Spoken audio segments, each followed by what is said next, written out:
we hope all of you enjoyed the coffee break and had an opportunity to connect or reconnect with old friends and new friends. My name is Mike Beuerlein, and I'm a retired watch commander for the Huntington Beach Fire Department Marine Safety Division. I'm also the past president for the California Surf Life Saving Association and past vice president for the United States Life Saving Association. And currently, I am a board of director member for Watchtower Solutions. Today, we're going to move right into the plenary and hear directly from some very experienced leader practitioners working across the state and local government and within the industry of a variety of efforts, including emergency response, aquatics, aquatic-related professional associations, and opportunities for drowning prevention for better partnership with industry. So, without further ado, our first topic is an update from the California Marine Safety Chiefs Association. Our speaker is the president of that organization, Brian Ketterer, who has worked within the aquatic safety profession for 35 years and is currently the Coastal Operations Chief for California State Parks. He's also happens to be a seasonal ocean lifeguard for the city of Encinitas. So without further ado, Brian.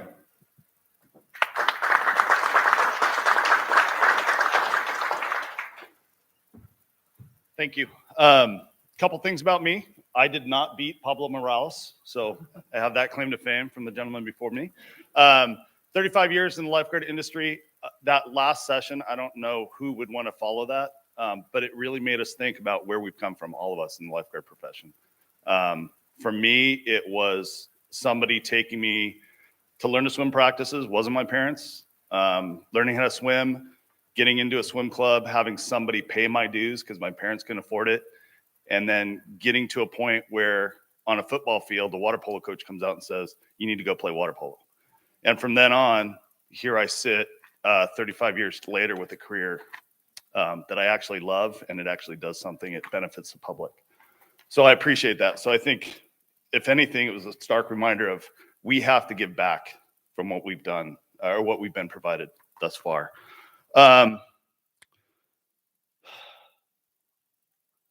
California Marine Safety Chiefs Association. For those of you that are in nonprofits, for those of you that are not in the lifeguard profession, we are a group of individuals that are jack of all trades, master of none. And we give of ourselves, we're problem solvers. The problem that we have is that we don't share information. We go and make that rescue, we save a life, we come back to our tower, wipe down like it's a normal everyday thing for everybody that is in the world. It's not.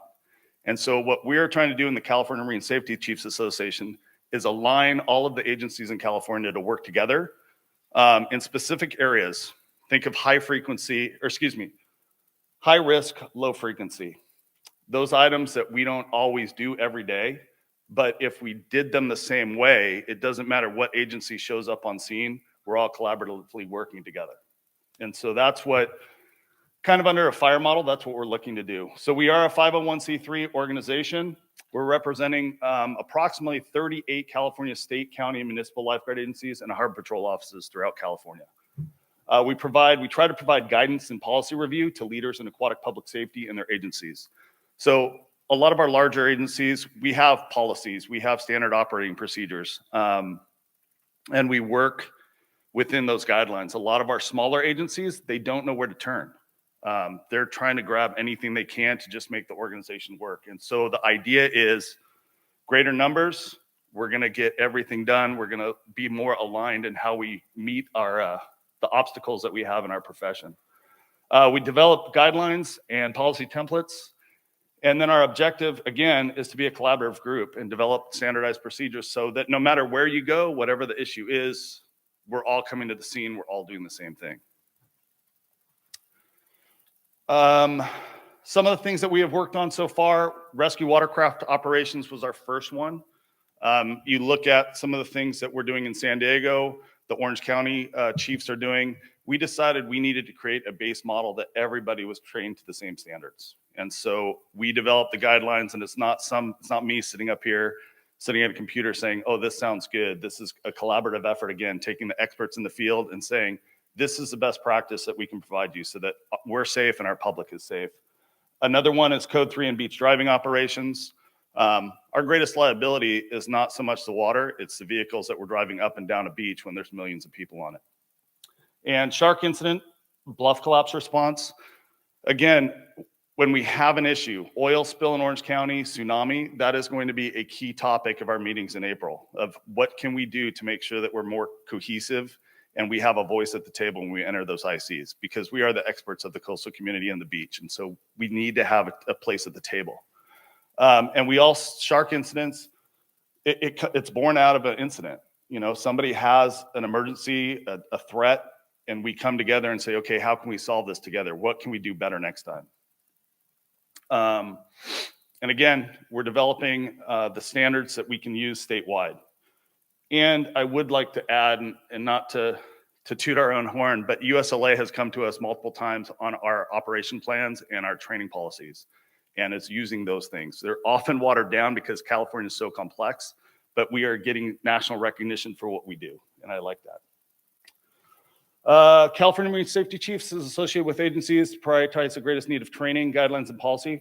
Oh, and I do want to take one other thing about myself. I'm an English major, so please count the grammatical mistakes that I've made in my PowerPoint slides. I won't judge. We are getting into a point, Mike talked about Watchtower. We are getting to a point, and again, in this April, it's going to be a strong message to our group. We need to do a better job of how we collect data, and not only how we collect it, but how we define it.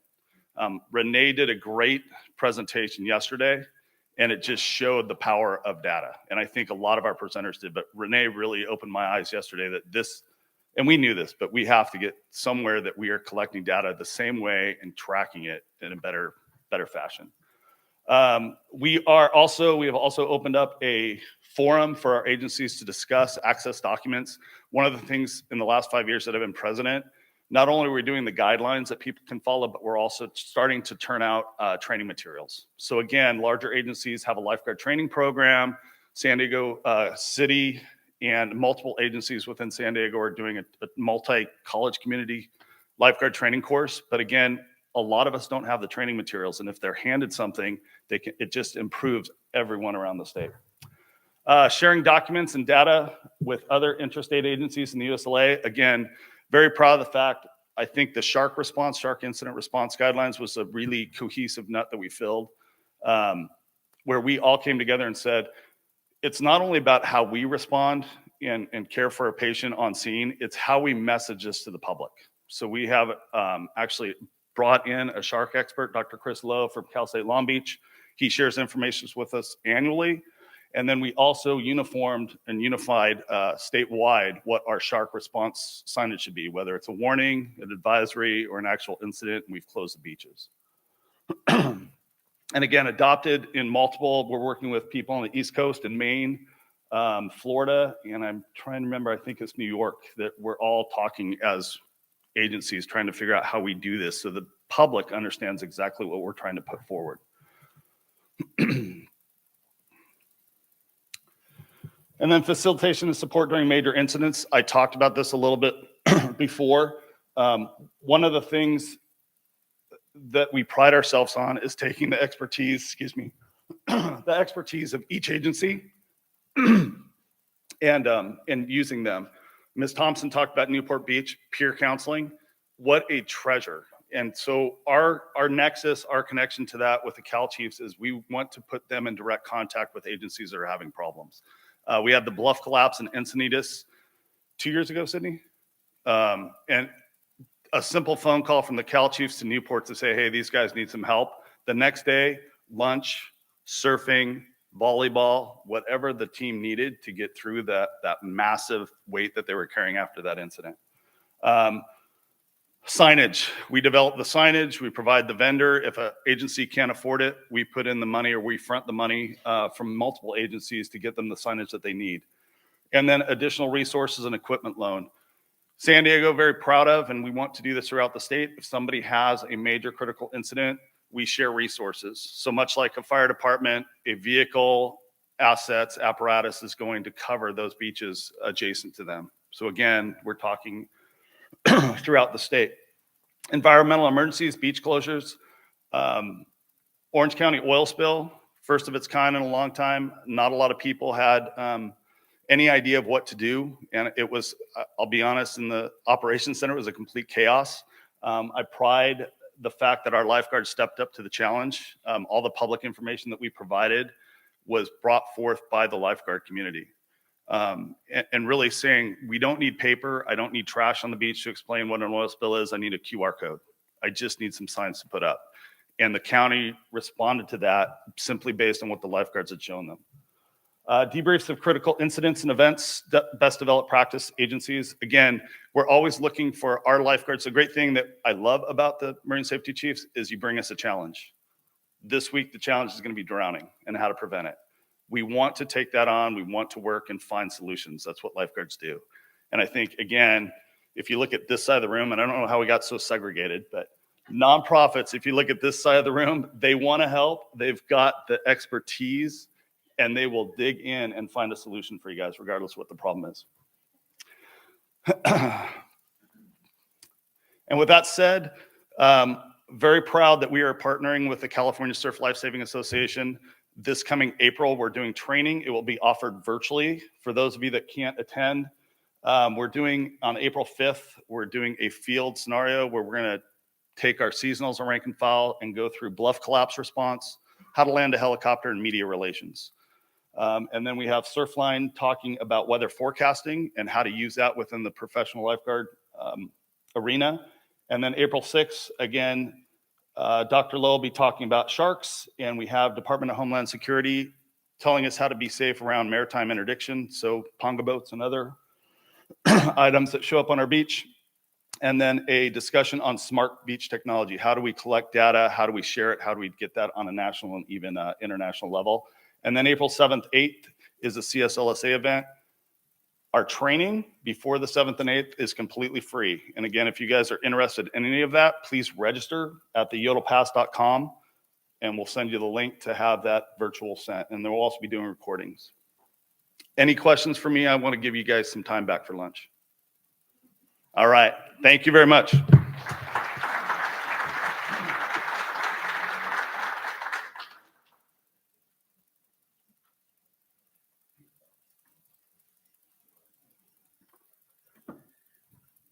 That's a very effective way not to get any questions, by saying, hey, I'd like to get you back to lunch. Any questions? All right. Don't even wait a second for a question. Thank you, Brian. Important stuff. And, you know, Byron was talking in the last segment about his path to becoming a champion swimmer. It's interesting, you know, when people become lifeguards, you never think about all of the scenarios that you can wind up in. You think about rescuing people in the ocean or in the pool. But today's lifeguards, for those of you who are not lifeguards, are now being trained in nuclear, biological, and chemical responses to incidents. So these are the types of things in the world that we live in that we need to be prepared for. It's ever evolving, and thank God for the California Marine Safety Chiefs. It's organizations like that that prepare the people that respond to our community to be prepared to do their jobs effectively. So, Cory Hilderbrand is presently the Community Services Manager of Aquatics and Human Services for the City of Irvine. Cory also serves as the past president for the Association of Aquatic Professionals and has helped to build some of the membership outreach programs, such as the AoAP mentorship program and quarterly roundtables. So to provide an update from the Association of Aquatic Professionals, Cory Hilderbrand.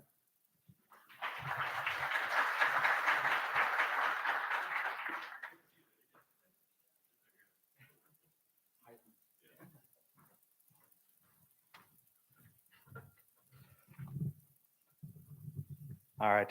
I just want to thank Will for the opportunity to talk a little bit about AoAP and all of the work that we are doing. So a little bit about the organization. So it is our goal to bring together professionals in the aquatic industry from all aspects to network, educate, advocate, enrich, and improve the aquatics industry across the United States. Some of the things that we've been really fortunate to do is to form some great partnerships moving forward, most recently with Watership University, the Council for the Model Aquatic Health Code, the National Drowning Prevention Alliance, which I'll talk about a little bit later. We are a volunteer board, and we also have 3 paid staff on our team. Craig Murky is the current president, AoAP president. He's actually at the University of Penn State. Jillian Hefter is our CEO and executive director. Athena Yanidis is our deputy director, and then Melissa Fadler is our marketing and member engagement. Our organization has just over 1,000 members, and it's continuing to grow. We actually hit a low point during COVID, which I think a lot of organizations did, but we were fortunate enough to hold our in-person conference this last February in St. Pete's Beach, and our membership is continuing to grow with that. Some of the offerings that AoAP and the association benefits that we offer are educational offerings, drowning prevention resources, professional recognition, partner links and discounts, job opportunities, member-only resources, and professional and social networking. Our educational opportunities include our annual conference and expo. The annual conference offers exceptional education, networking, facility tours, and professional development opportunities for those at any stage in their aquatics career.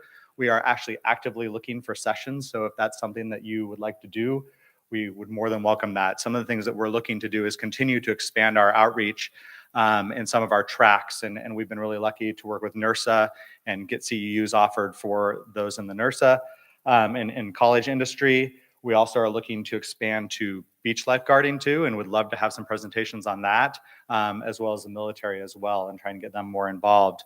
Seminars and webinars, quarterly roundtables. We just actually had our last roundtable this last week. We do that on a quarterly basis, and basically it's just an open discussion for an hour on a subject. This last one was kind of taking back your facility and moving from a reactive to a proactive mindset. And then also webinars. We have several webinars available through our Splash EDU, which is one of our platforms on our website. The scholarships, AoAP offers a variety of scholarships for its members. That includes registration for our annual conference and support that way as well. On the drowning prevention front, AoAP offers drowning prevention education during the annual conference. Sessions are made available to the general public to learn more about drowning prevention and how to put layers of protection in place for everyone's safety. We also offer our RESPECT program, which is our Respect the Water drowning prevention program that offers educational videos and resources available in both English and Spanish, and teach people how to be safe on and in and around the water.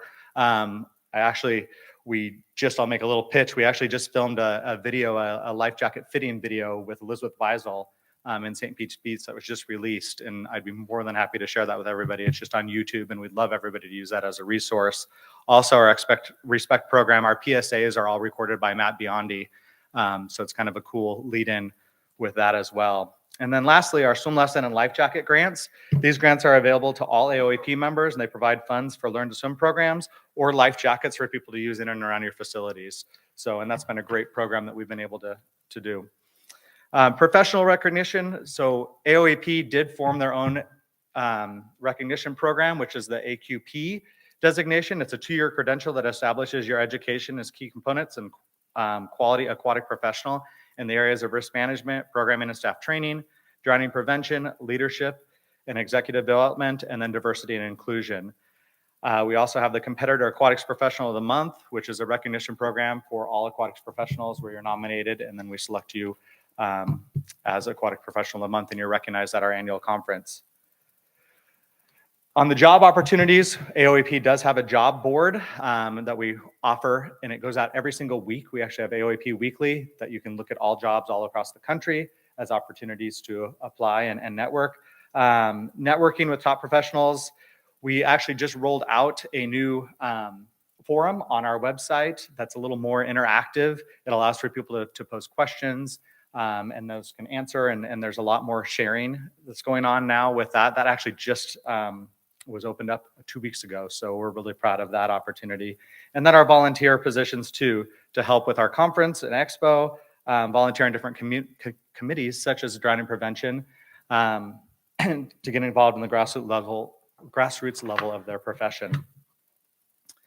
We also have our partner links and discounts. So the annual expo, we bring in aquatic vendors and partners together to discuss, innovate, and communicate with our members. That's one of the things that we're really proud of at AoAP is that in our expo, I don't want to say we trap people, but we really do trap people in our expo hall so that they can really communicate and talk and network with our vendors.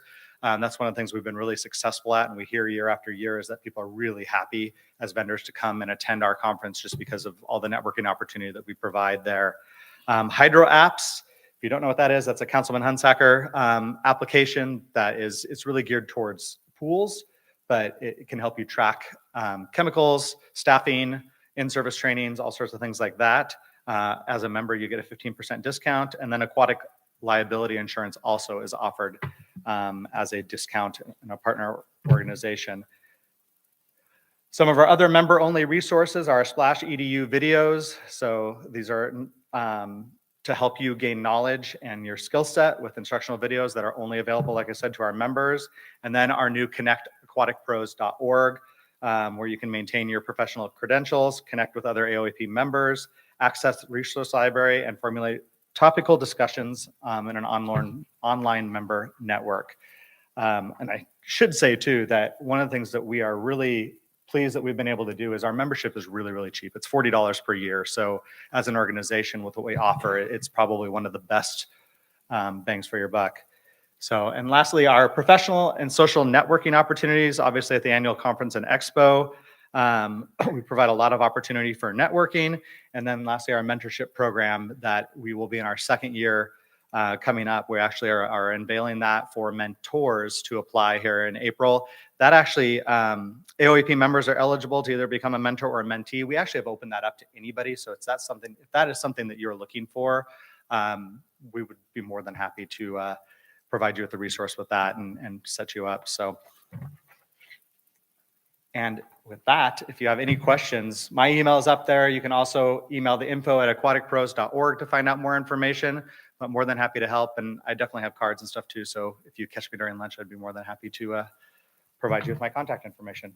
So thank you.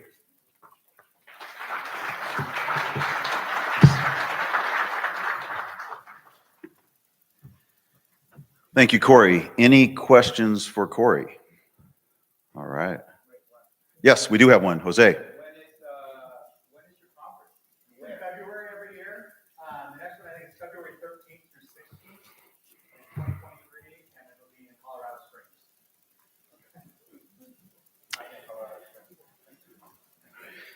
You know, one of the common themes that we heard today is respect, and it's amazing how such a basic and fundamental concept can be so vitally important. Doesn't matter whether you're talking about diversity in the aquatic environment or if you're talking about respecting other countries and their sovereignty, but when you talk about water, it needs to be respected. If we want to be safe, if we want to keep the water environment safe, we got to respect it. And it's so true, whether it's the ocean, the pool, and so keep that in mind. Brian Ketterer did mention Watchtower Solutions. I just wanted to mention that Watchtower Solutions has signed a contract with the United States Life-Saving Association. So Watchtower now manages the USLA database. So any statistics relating to open water life-saving agencies you can find on the USLA website at usla.org, and that is now being managed by Watchtower Solutions.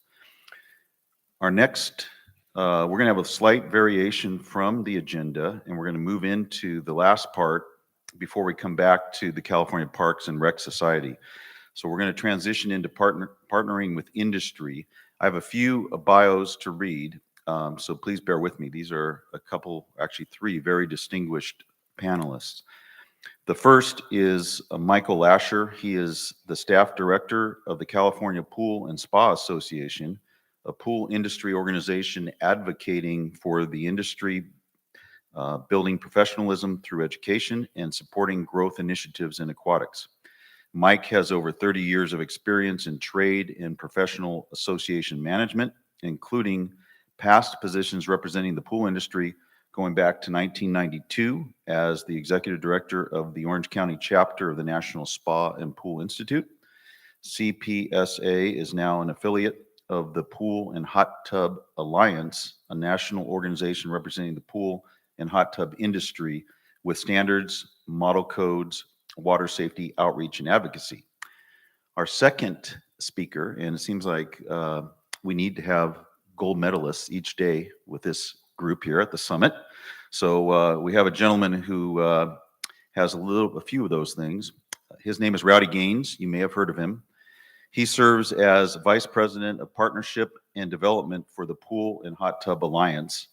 Rowdy is a 3-time Olympic gold medalist. He has also been inducted into the U.S. Olympic Hall of Fame and International Swimming Hall of Fame. Today, he is known as the voice of swimming and commentated at his 8th Olympic broadcast for NBC during the Tokyo 2021 Games. Rowdy serves as an ambassador for the sport of swimming. He is a vocal advocate of Learn to Swim programs and shares the importance of swimming safety with children, parents, and coaches around the world. And he is here on the screen with us today. Lastly, we have Judy Lopiccolo, along with her husband, Jonathan. They are the co-founders of the Jasper Ray Foundation, an Orange County-based nonprofit formed after the drowning death of their 21-month-old son, Jasper. The Jasper Ray Foundation goal is to educate parents, caregivers, and pool owners on how to fulfill their responsibility to keep children safe from drowning. So I'll turn it over to Julie.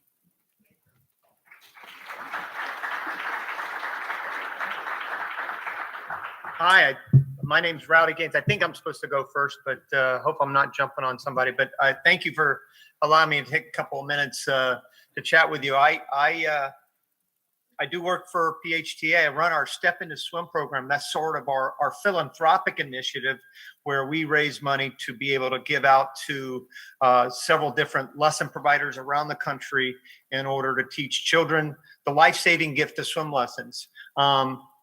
You know, in our industry, drowning is a bit of a dirty word, and I have found that we try to shy away from it a little bit, but at the same point, I'm very proud of our industry and the fact that we're not burying our heads in the sand about it, because it is an epidemic in our country, and we can't hide that fact. And so we really want to be pro swim lesson, because we have literally found the cure to drowning.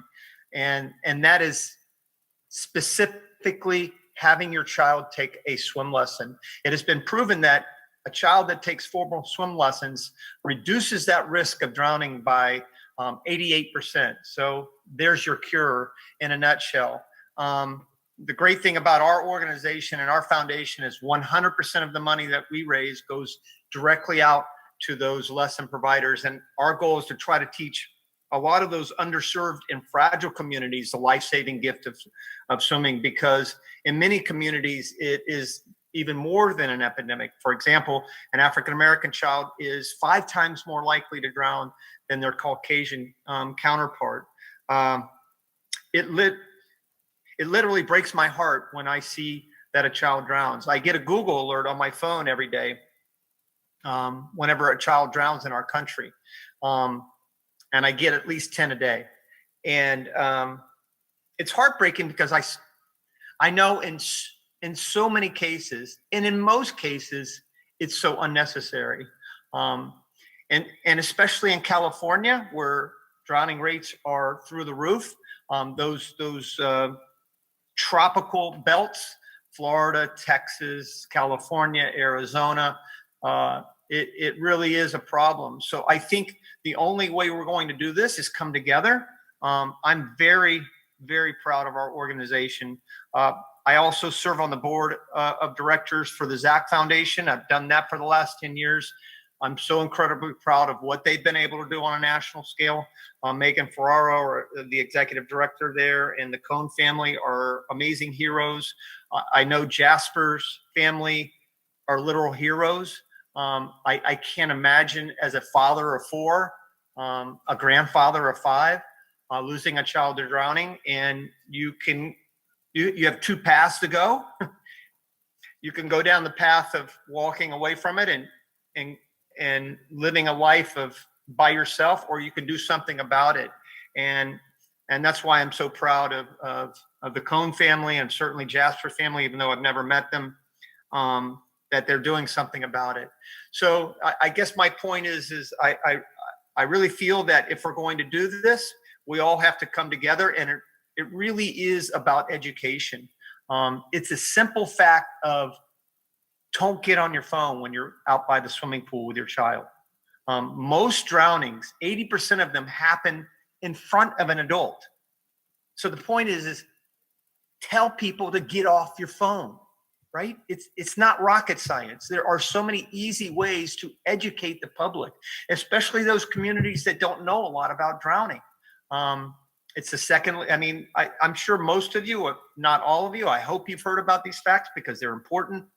But drowning is the second leading cause of unintentional death in children 14 and under. It's number one for children 1 to 5. So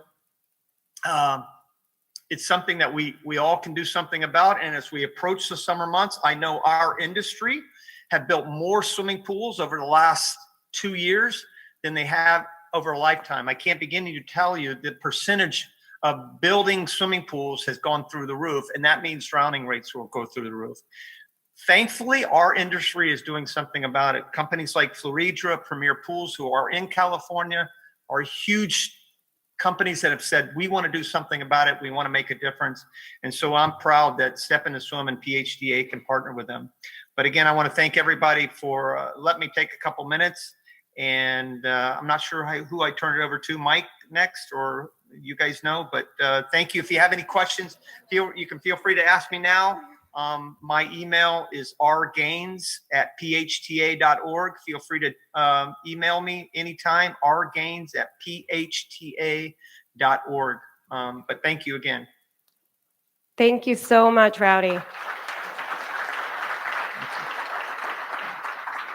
And, you know, Rowdy made so many important points about partnership, and that's really why we're all here today. And so I'm just going to very briefly speak about, you know, why we partnered with the pool industry and how we can continue that partnership. And Mike's been so gracious to come today and represent the industry as well.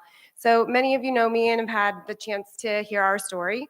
Our son, you know, we don't have a pool in our backyard. Our son did not drown on our property. He was in the care of our babysitter.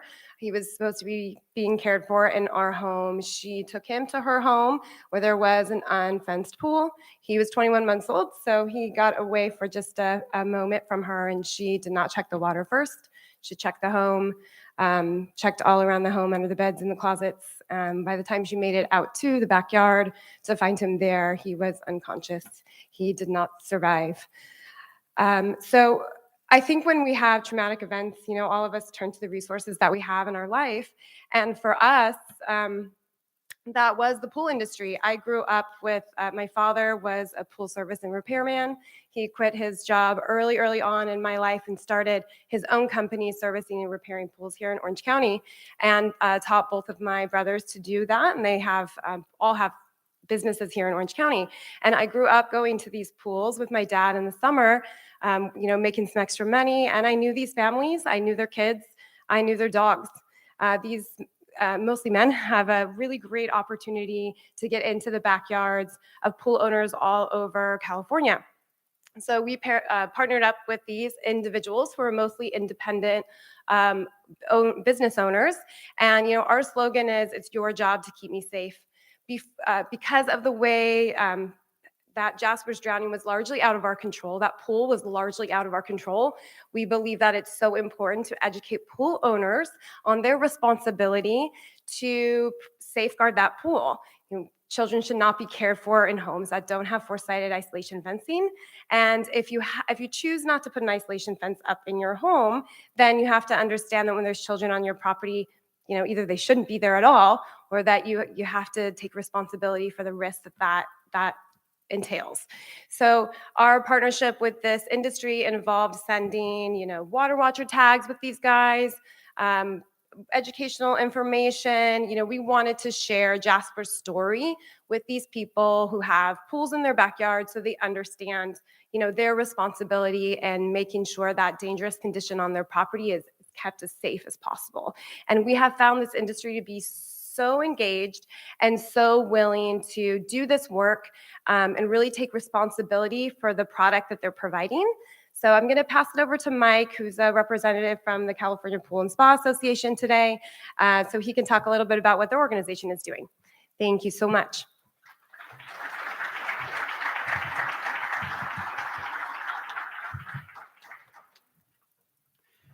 Thanks for the opportunity to talk to you today, folks. I'm going to just kind of talk a little bit about how our organizations kind of fit together within the industry. I'm going to start by talking about California Pool and Spa Association. This is a newer name for an older organization. We used to be known as the Spa and Pool Education Council, or SPEC. And I think with that name, people felt that we were a little too small of a sounding name.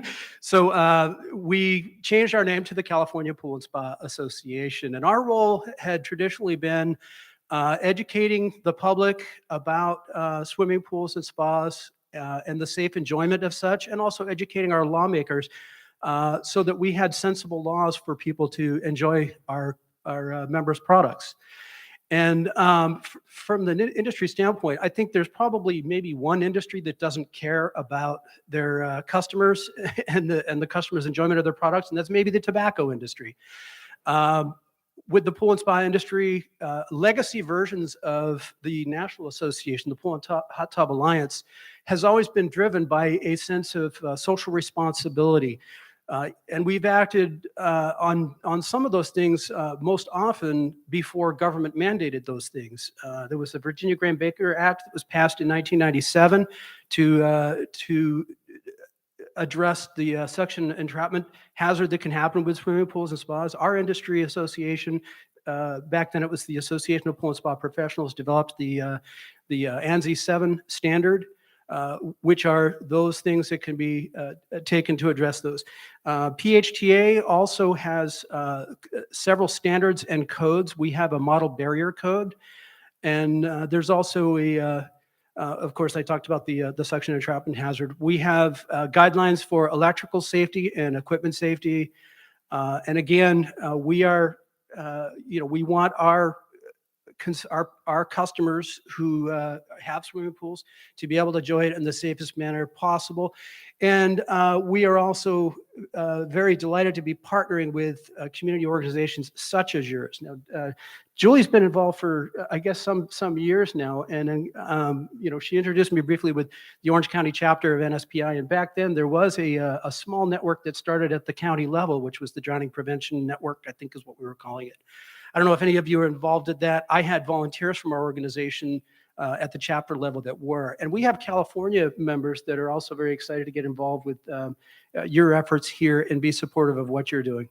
Thank you for your time, and I'm going to hand it off to the next speaker.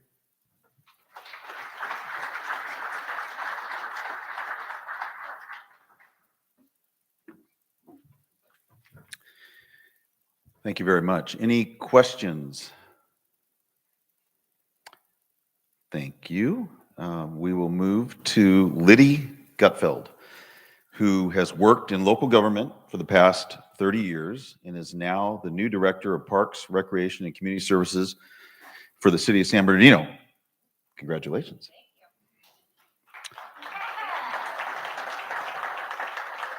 Lydie's experience in Parks and Recreation is extensive, as she has worked diligently to engage, empower, and enhance park and recreation services throughout the nation. Lydie Gutfeld.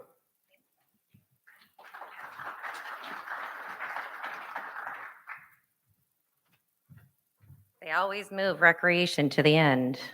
How are we all feeling? Are we hungry? Cool. I'm going to give you guys 3-minute rundown. I'll make it really quick. Which one do I press? That one. All right, perfect. So CPRS is who I'm here to talk to you about today. That's California Parks and Recreation Society.